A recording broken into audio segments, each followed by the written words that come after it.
Guide for the Journey Home by Jani King, Chapter 4, Creating Your Reality. This is the truth. You create your own reality absolutely and in every way. Most of the time you have no idea that you are actively creating your day-to-day reality or how you are doing it. In the same way that all of creation is linked, so too is every part of your life a co-creation in the most amazing and complex way. At soul level, you choose to incarnate into a human life form. At this level, you choose your family and your genetic heritage. Very often you choose a grouping with whom you are interacting in many other lifetimes and time frames, choosing different roles in most incarnations.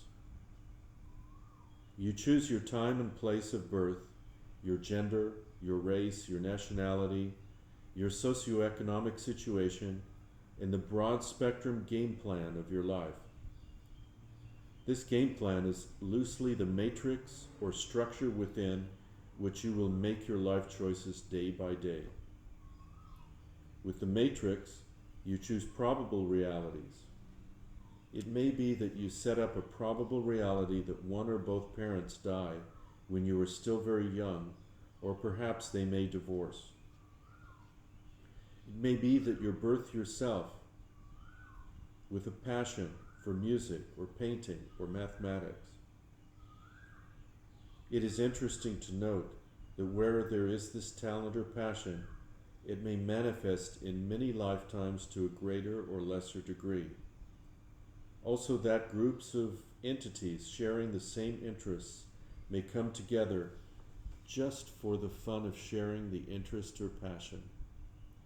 In this way, you may recall a situation something like, "Oh, so-and-so loves to play violin, and his great-uncle was a noted violinist."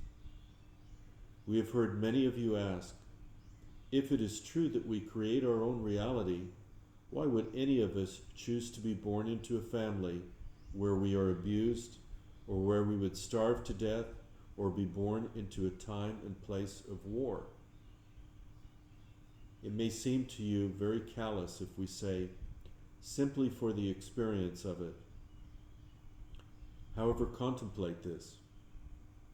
You are truly eternal creatures. You incarnate into the human experience hundreds and hundreds of times, not because it is a punishment. You choose it because it is the most wonderful, astounding, vibrantly intense, emotional experience. Each lifetime simply is like an in-breath and an out-breath to the eternal soul. And at soul level, you desire to create every possible experience and emotion. Now, having set up the game plan, you are ready to be born. From the moment of your physical birth, you begin to garner the human experiences which teach you, in a way, who you think you are. These early experiences set up a belief structure, and the emotional responses to these beliefs, coupled with your interactions with your family and their own beliefs, are the framework within which you create your day-to-day life.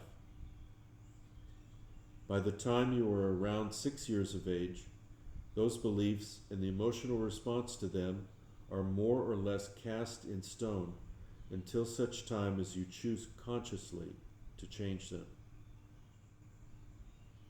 Many of your beliefs are held within the collective consciousness as truth or immutable fact. And most of you are not even aware that you hold them, or even that they are not necessarily true. So these beliefs are the cornerstones of your co-created reality. However, as many of you have found, thought patterns by themselves do not necessarily create or change your reality. As we have said very often, if you could create change simply by thought alone, your world would be a very different place.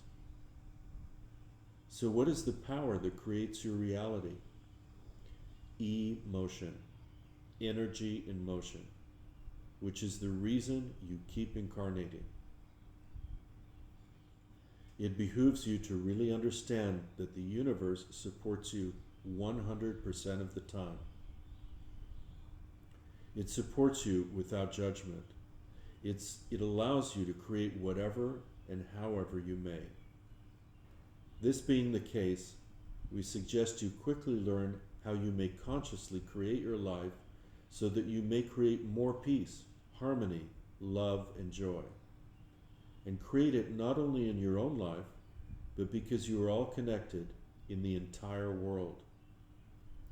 You become more consciously creative is not really so difficult. You are required to pay attention to your thoughts and reactions.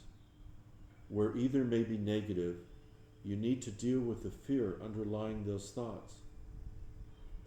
Pay attention to what you believe about yourself in and about any situation and change those beliefs that no longer serve you. Learn how to be what you desire for yourself. We shall give more detail about these a little later.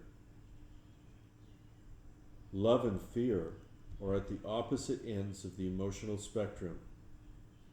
Much of your life you spend in neutral. You go about your day-to-days, not paying too much attention to your thoughts or feelings. Much of the time you are focused on your past or future, rather than paying attention to the now.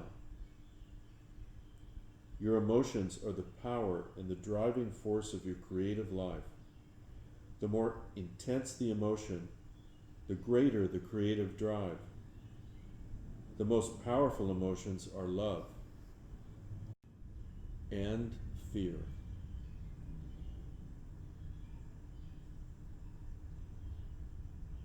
Now we have said that the universe supports you 100% without judgment.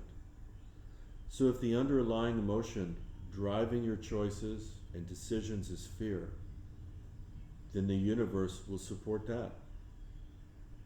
It is if your underlying belief is that you are unworthy of love, that belief creates the fear that you will not find love. The universe will support that emotion and belief and will assist you to create the people and situations in your life that reflect your fear and belief. Many of you are afraid of what supposedly hidden fears and beliefs you might have that could influence your life in a negative fashion. However, we say to you that nothing is really hidden. Your life shows you exactly what you believe about yourself and your world and how that feels. If you are unhappy with some areas of your life, ask yourself, what do I believe about myself in this situation? Now reflect upon the parts of your life that bring you joy and ask the same question. Pay attention. There's no such thing as accident or coincidence. Everything you experience is a co-creation. When you understand that each one of you is a sovereign, powerful being co-creating your individual life, and that you are totally connected one to another, then much of the blame and recrimination will fade from your life. Conversely, many of you shoulder blame and feel guilt about situations without acknowledging another person's sovereign participation in the co-creation. Where there is a situation, perhaps a car accident, resulting in injury or even death, the outcome may emotionally affect many people. The families, the friends, the people who may have witnessed the accident, the doctors or nurses who perhaps attended the people who were in the car. In this case, you can see that it is a co-creation which may have far-reaching effects, far beyond the people initially involved in the accident. Whatever you create, whether you judge it to be positive or negative, is a gift for you. There is some wisdom to be garnered, something more for you to know about yourself or your world. Sometimes you may find a situation grievous or horrific. It is for you to know that there is a pearl there for you, an opportunity for expansion, perhaps an opportunity to reach out to someone and, in so doing, discover a gem you did not know existed. So indeed, it is a wonderful game you all play. Our desire for you is that you learn to play it with consummate skill and have loads of fun as you do so. Pay attention to the results of your conscious creations. Give yourselves a pat on the back and say thank you to your goddess, God self, and to the universe for the privilege of being here in this, your miraculous world.